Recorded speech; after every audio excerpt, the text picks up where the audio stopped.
Let's pray. Father God, thank you for the day so far, and I pray that you'll be with us as we think about the fact that you have looked after us all these years and that you've never let us down.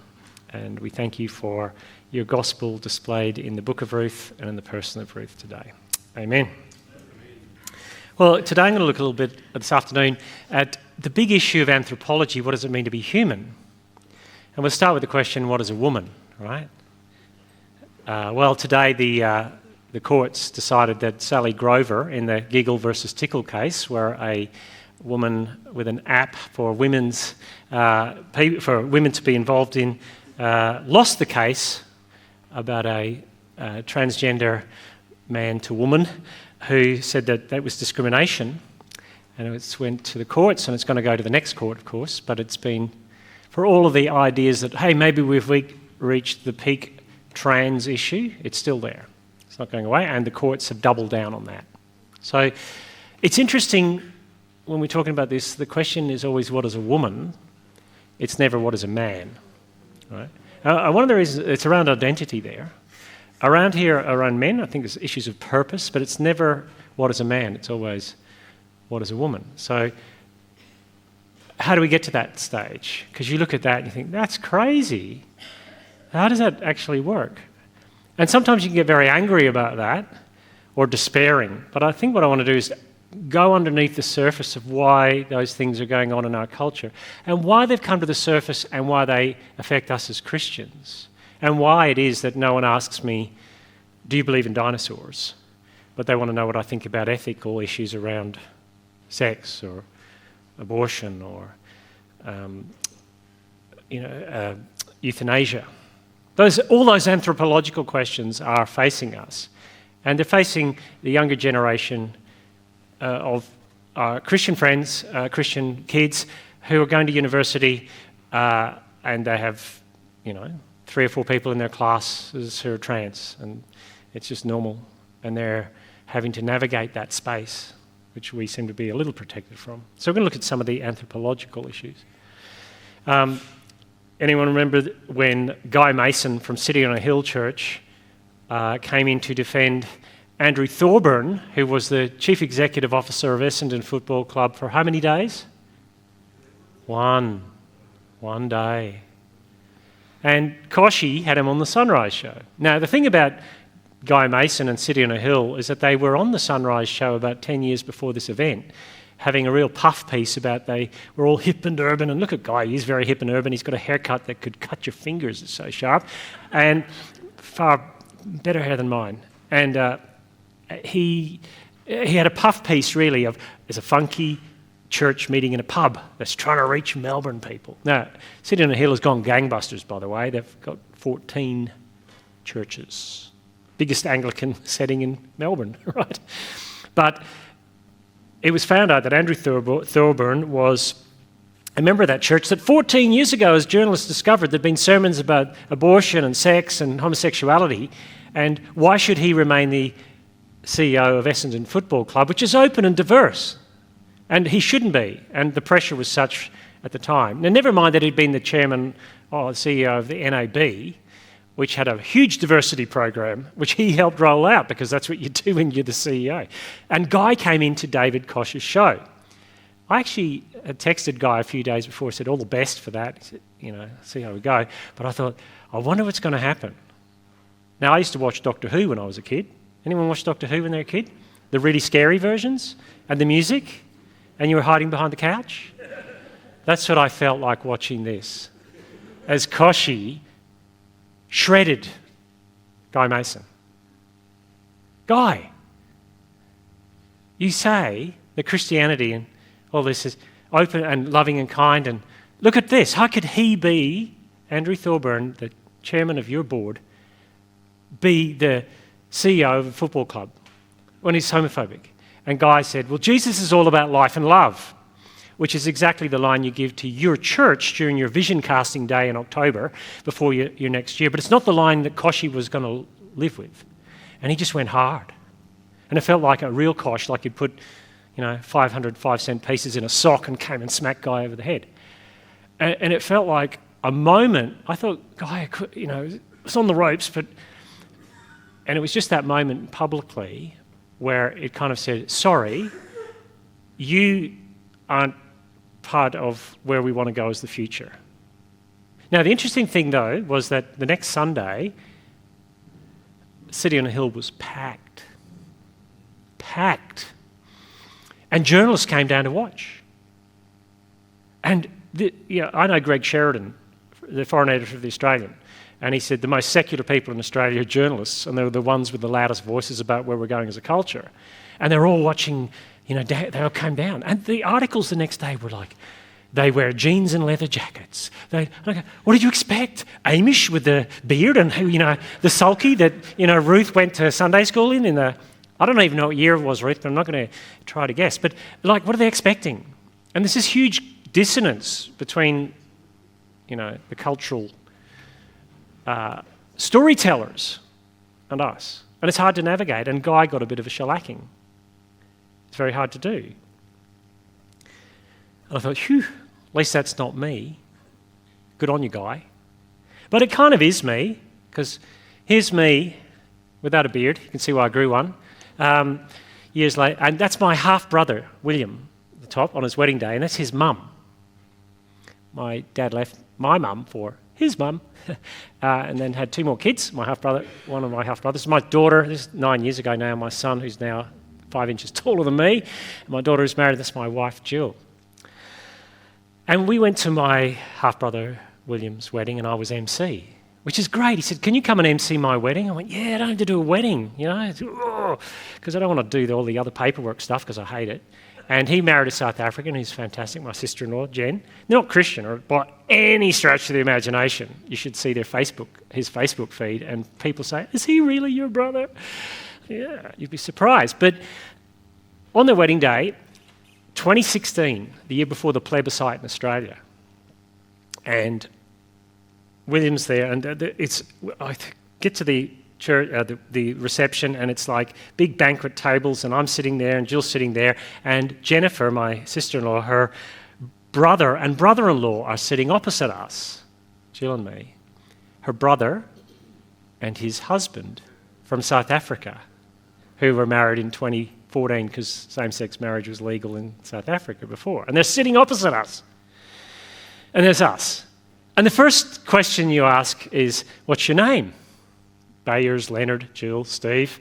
And the second question you ask is, I'm trained to ask other questions, but, other people don't necessarily. What do you do? And Leonard said to me, looking across the table in this big banquet table where we're going to be sitting for 4 hours, well, I just want to have a glass of wine and a meal. I don't want to go there. What do you do? And I was honest. I said, I'm a used car salesman who sells fentanyl to young children after hours, because that was much easier to say than I'm the pastor of a church in 2016 in Australia with the same-sex marriage plebiscite coming the next year. So I told him I'm a pastor of a church. And he fired straight back. Can gay people come to your church? And the obvious answer is what? Yes. And I thought I was smug, yes. But that leaves you open, right? Because he's not asking me that. He's asking me, do you accept this? Can I be the worship leader? Can I lead a Bible study? Now you can see how I open myself up with that question, with that answer. But what struck me was that 50 years ago, if Bayers and Leonard had been lovers and sitting at that wedding, they would never have mentioned that they were even together because it was an away game for them. But the fact that he came right in and punched hard, he knew it was an away game for me. He's playing on home territory where he can ask that hard question and know that I'm immediately on my back foot with impunity because the cultural wave is with him on this. And it's a different part of what we have to understand when we're thinking about the anthropological issue is that the Christian understanding of what it means to be human, and the courts confirmed it again today, what it means to be a man, what it means to be a woman, is away game territory. Whereas once we assumed it. Now, I think with answering Leonard, what I should have done, and I think this is what I want to say to us, here's your take home. It's answering the apologetic, the apologetic thing in me is ready to give an answer. But one of the things you've got to do is put on your situational awareness glasses and go, maybe I should ask some questions first. Because you've got to go into the room like Arnie in Terminator 2, scanning the room. I see, I want your motorbike, your leather jacket, And I should have stopped to say, what's going on behind that question? And I think that's one of the things I think our younger crowd are starting to do is to start to just hold back, survey at what's going on and ask deeper questions. And that doesn't mean to say you don't have to answer those questions. But I want to ask, okay, do you go to church? Why would you go to church? What's church like? Why have you got to, would you have a problem with church? And get to understand where he's at a little bit. Because I think I left myself quite open. But it certainly showed me that we're in away game territory. You do know what I mean by that, don't you? Like, there's football, I'm an Arsenal supporter for my sins. And when we go down to Arsenal to play, you can jump on the table at the pub with 2 pints and... I wouldn't do that. He'd do that because he's from the wrong side of Belfast, right? So, but if you go up to Manchester City, you don't do that because you get glassed if you're an Arsenal supporter. And I think part of the issue is struggling to figure out how to play away game tactic in a home when you're so used to home game. The comfort is the next generation has been playing away game forever and they're still Christian. They're still going to church, they still love Jesus, and they're doing it. Now, they've got other struggles, but don't underestimate the power of the gospel to keep you even in a away game, because that's most of history for God's people. But how did it get there? Why is the giggle versus tickle judgment today, where a obviously trans man is allowed to be on it's discrimination to not let them into a women's only group? Why is that so possible? And here's a great quote from Carl Trueman, the aptly named Carl Trueman, from his book, The Rise and Triumph of the Modern Self, which some of you have and none of you have read because it's too big and thick and slightly boring through the middle bits. The Rise and Triumph of the Modern Self, Cultural Amnesia, Expressive Individualism, and the Road to Sexual Revolution. And he says this: the intuitive moral structure of our modern social imaginary, I'll explain it in a minute, that just means the air we breathe. Because I always say that to my kids every morning, the intuitive moral structure of our, not the intuitive moral structure of our morals, again, Dad, but the intuitive moral structure of our modern social imaginary prioritises victimhood. And what he means by that is those in the culture that were pressed down, the queer, and I mean that in the general technical sense, not just gay, but gay people were queer in the sense that anyone who was minority grouping, it's called queerness. Anyone who didn't have a voice, anyone who was oppressed by the state and the religion and the whatever, their voice should be amped up. And if you've had a loud voice, you need to dial yours down. So Christians came into the scene going, we're minority people as well, we should have a voice. No. Go to Town Hall in Sydney. What building is next to Town Hall in Sydney? St Andrew's Cathedral. That's where power has been. Don't tell me you're victims. You own squillions of dollars of real estate and schools, and you've had all the power, so shut up for a while. And one of the tensions for our gospel proclamation, and I've heard it in schools, maybe we shouldn't talk about the ethics and anthropology stuff and just tell the gospel. But you can't do that because you're a whole person. The gospel has implications. It has understandings of what a human is.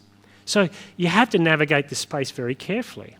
But our culture prioritises victimhood in the sense that it takes the totem of all these sort of the queerest things and push to the top. It sees selfhood in psychological terms. This is absolutely crucial to understand. Why is the giggle tickle thing so important and so revealing? My wife is a clinical psychologist. And 60 years ago, if you'd gone to see a clinician and said, I feel that this bulky, buffed runner you see in front of you is actually, I feel like I'm a woman psychologically trapped inside a male body. What was the job of the clinician 60 years ago to align you? It was to take your psychology and realign it with your physiology. Now, not always. There were extreme cases of gender dysphoria. But now what is it? It's the other way around.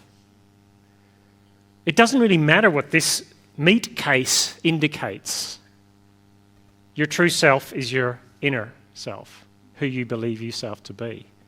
And the courts confirmed that today. It's not over. Someone said to me, we've reached peak trans. No, we haven't. It just takes another iteration. That's the way it goes. And then it regards traditional sexual codes as oppressive and life-denying, that, the biblical understanding of marriage is probably a bit oppressive, and places a premium on the individual's rights to define his or her own existence. The rise and triumph of the modern self. And that feels sealed off from any critique except for this. The rise and triumph of the modern self has made my wife a lot of money because it isn't so triumphalistic. People are insecure about themselves, and she has many different clients from different backgrounds who, for all of the self-authenticity and expression, are struggling. The modern self is propped up with a lot of court cases and ropes and pulleys. It can't stand the wind of reality. That's the issue we deal with. But the modern self is an atomized, personal, self-crafting object, primarily. And I quote a lot of great philosophers, because that's who I am, and she's amazing, Taylor Swift, right?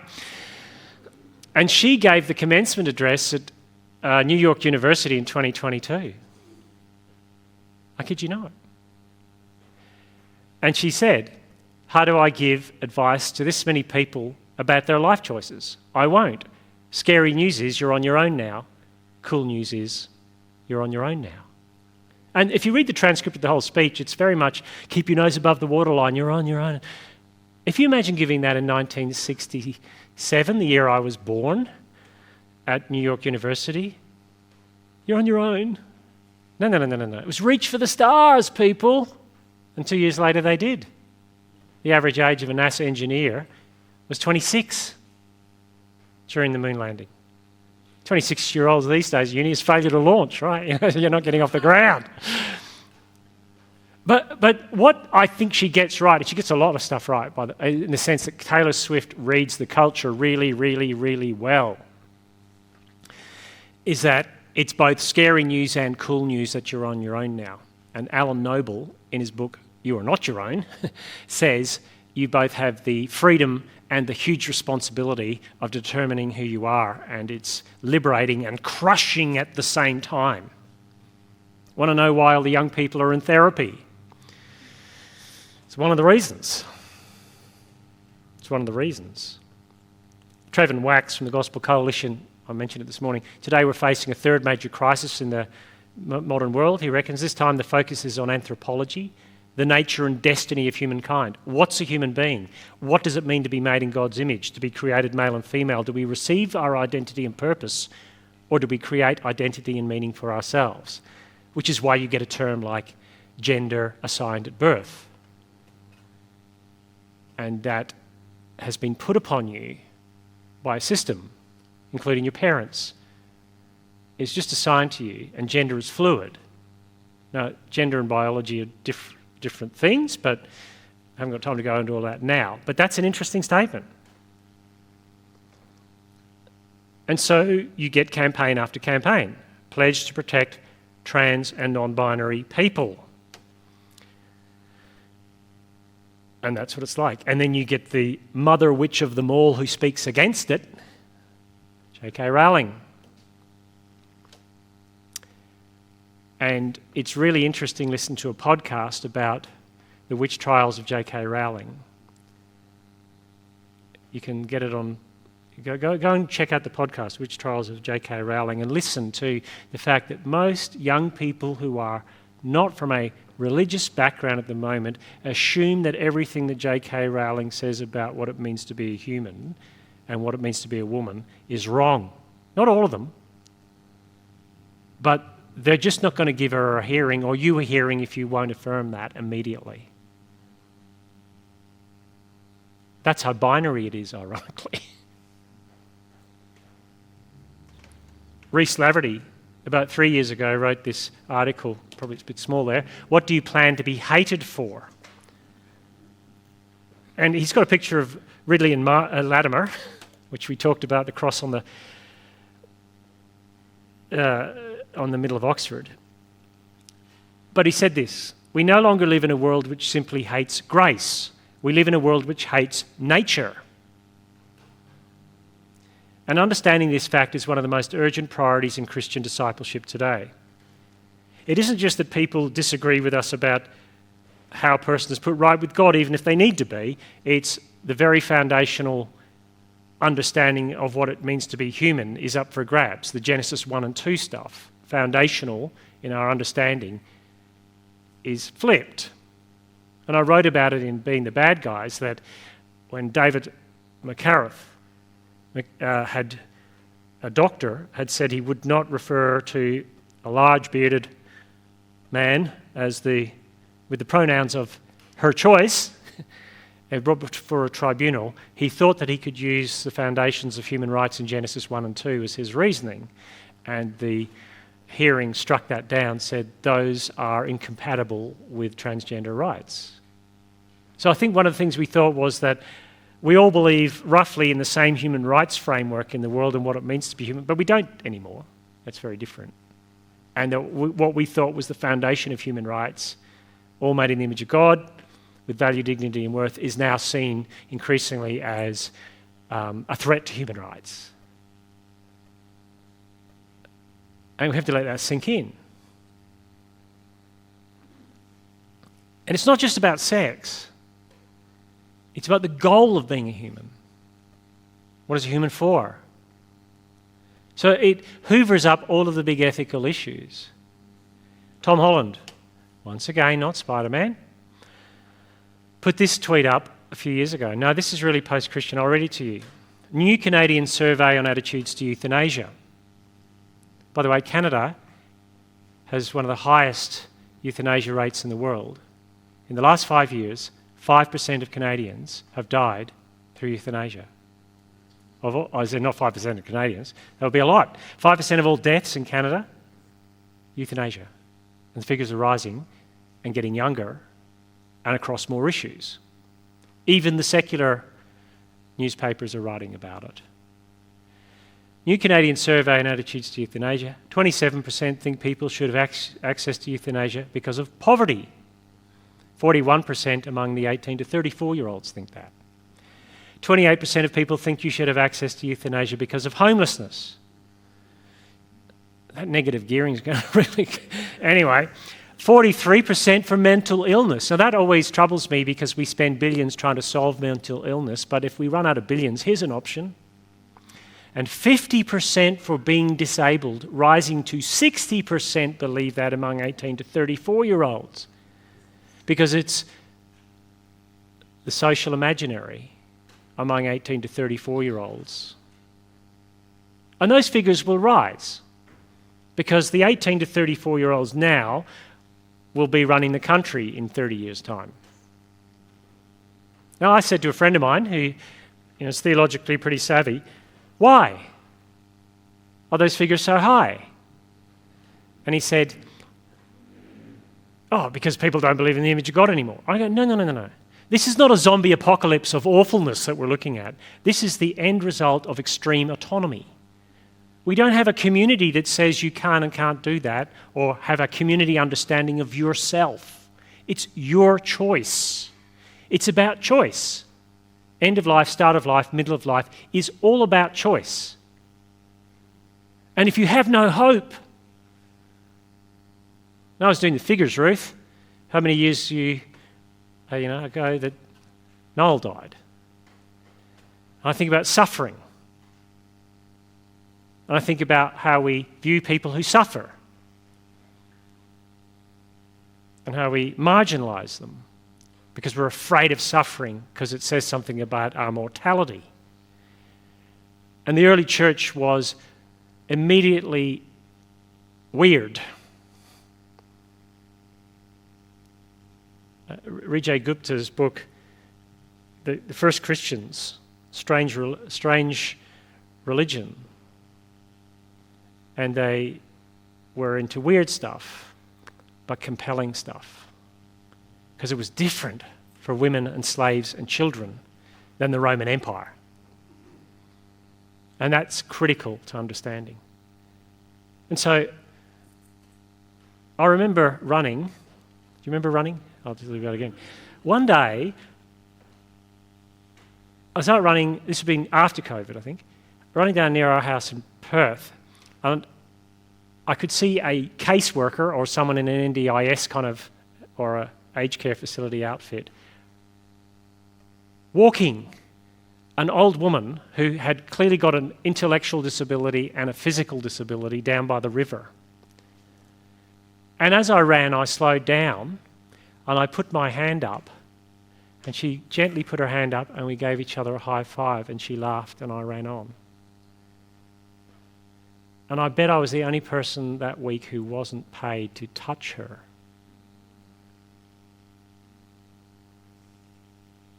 That's the world we're going to get.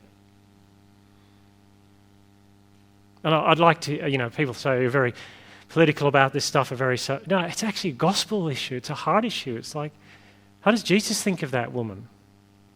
Because at the end of the book of Revelation, he's not going, hey, there's someone down on row 3,227 on line 5. Could an angel bring a Kleenex down there and wipe the tear from their eye? No. He'll come down and go, let me get that for you. That's the gospel. We're going to have a hard culture.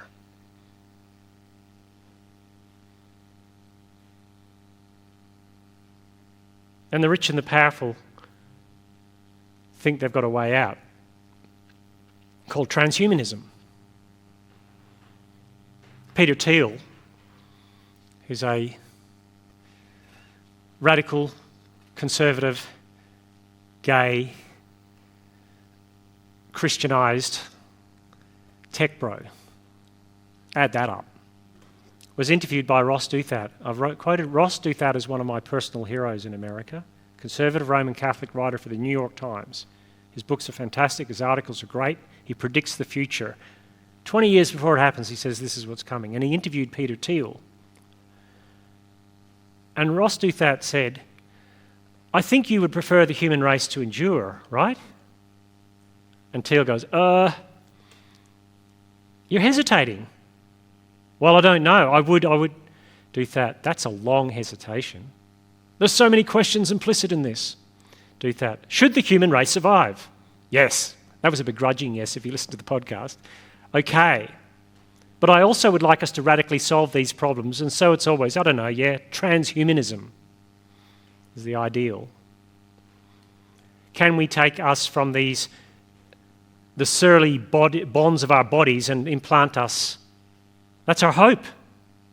You take the resurrection and the hope of the gospel and the future new creation out of the picture, and the best you've got is upload me to a psychologically aware cloud where there will be no pain and suffering and bodies and sexism and racism and all those things.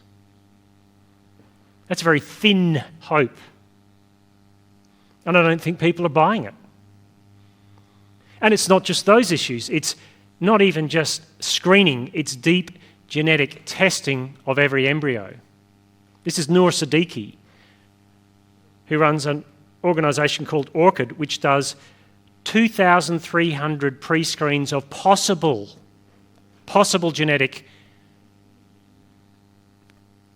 blips, including will this embryo have a tendency towards this kind of cancer or perhaps that kind of psychological makeup?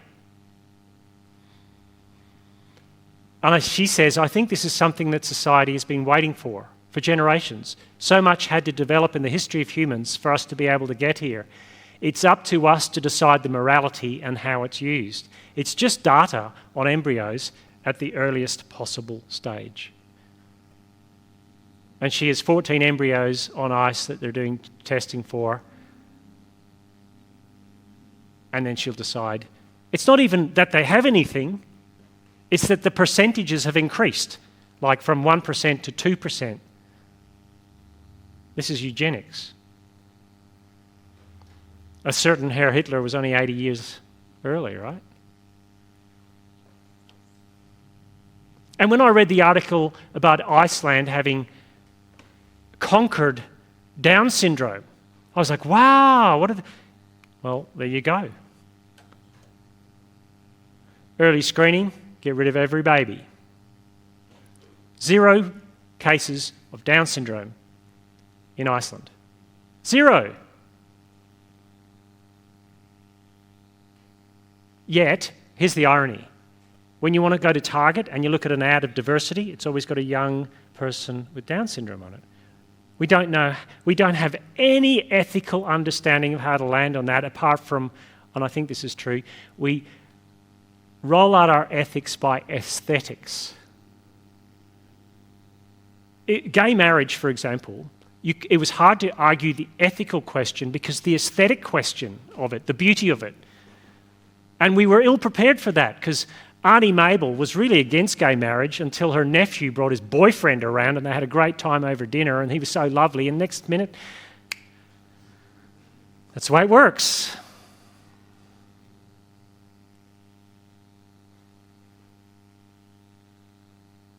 And it's here in Australia, have a smarter baby. Australians choosing embryos for IQ, height and hair colour. I understand hair colour, I get it, it's painful. An Australian couple working with Herosight Overseas, which is a group that does this, the embryo testing, who this masthead has agreed not to identify to protect their privacy, said they plan to have 10 children and would test between 60 and 80 embryos. Along with screening for breast cancer risk, they will prioritise the embryos deemed to have a better chance of good health and higher intelligence, in the hope that it will make raising and homeschooling their many future children easier.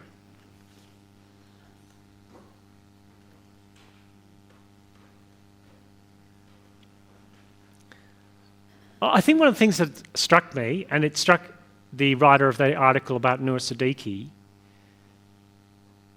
is that there's still something of the image of God in human beings that recoils at this and it has to suppress it. Like Romans tells us that we suppress the truth of God with unrighteousness.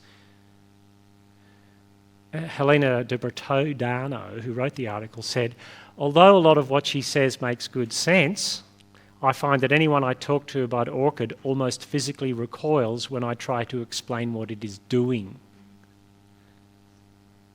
And look, even the photo of her is deliberately aesthetic, right? She's not a mad professor in a lab coat with hair coming out of his ears. Probably a few of those up at the university, but you know what I mean. It's like, this is aesthetics. And so, when you have a gospel that is for the little, the least, and the lost, it's going to come in direct collision with an organisation that offers you the tallest, most hirsute, most successful Ubermenschen that you can get. And I think that's where we're going as a culture. Because if it is all about you, then who's to stop you doing those things? Yet, and this is what I would say, I'll have some questions after this. There's something in people that's recoiling. You can only push this thing so far and it's got to pop up somewhere else. It's a bit like whack-a-mole. The tension pops up somewhere else. It pops up in the lives of people who are struggling to know why I've got everything but I don't feel it's working. So my wife has said I can use this illustration because there's no names or anything. She had a client in Perth, young lesbian girl, who came to Mardi Gras maybe 5 years ago and met an older woman.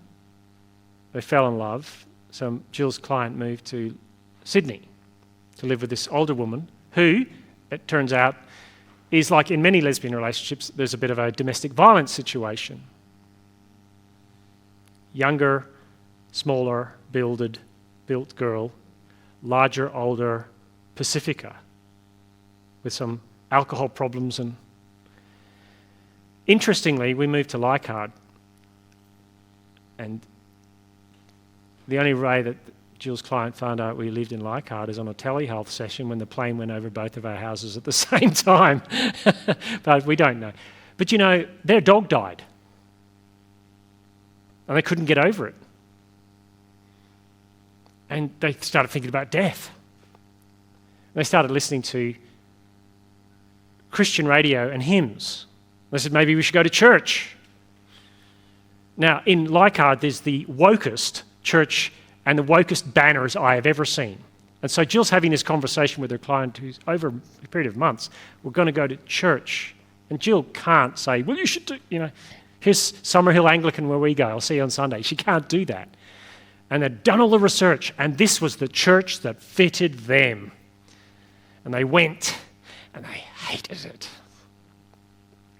Do you know why? There was nothing about God. The people weren't friendly. And the woman who got up to speak just talked about herself and didn't give them any hope for anything.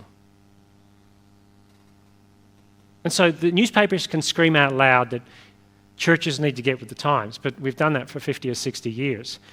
Played the sexual revolution at half pace, and we've done that. We've emptied out those churches. And my wife is just screaming to say, I've got to tell you another church to go to. But this woman's going, what do I do now? Church wasn't the answer. Hold your nerve. Hold your nerve.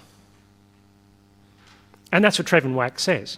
The church that will be relevant in the days ahead will not make peace with reductionist visions of humanity that downplay the significance of the human body and eliminate a transcendent telos. The resurrection of Jesus is proof that bodies matter, embodiedness matters, that suffering has a purpose and meaning because of the resurrection, and that there's a goal, a resurrected body. And I didn't want one 30 years ago, but I'm starting to think, no? Anyone? But I compare that to the hopes of the generation, and I go, I think our young people, when they can live those sort of lives and live in a community together, are going to be a bright, shining example. But you know what they do need to hear? They need to hear some tales of suffering over the long haul. They need to sit alongside you and see your joy and come away going, I couldn't be that joyful at 80 if all those things happened to me. Yes, you can. I think that's a great opportunity in the next phase of our lives as we get creaky, is to not get cranky. Right? The greatest is to come. Why wouldn't I end my life if the greatest was behind me? But if it's not, keep going. And I think that will be the biggest witness to a world in which you can say to someone, as they do, you don't have a home, how about we kill you? Rather than, you don't have a home, become my adopted son. Yeah? That's got to look radical. It's going to have to. But I think that's our hope.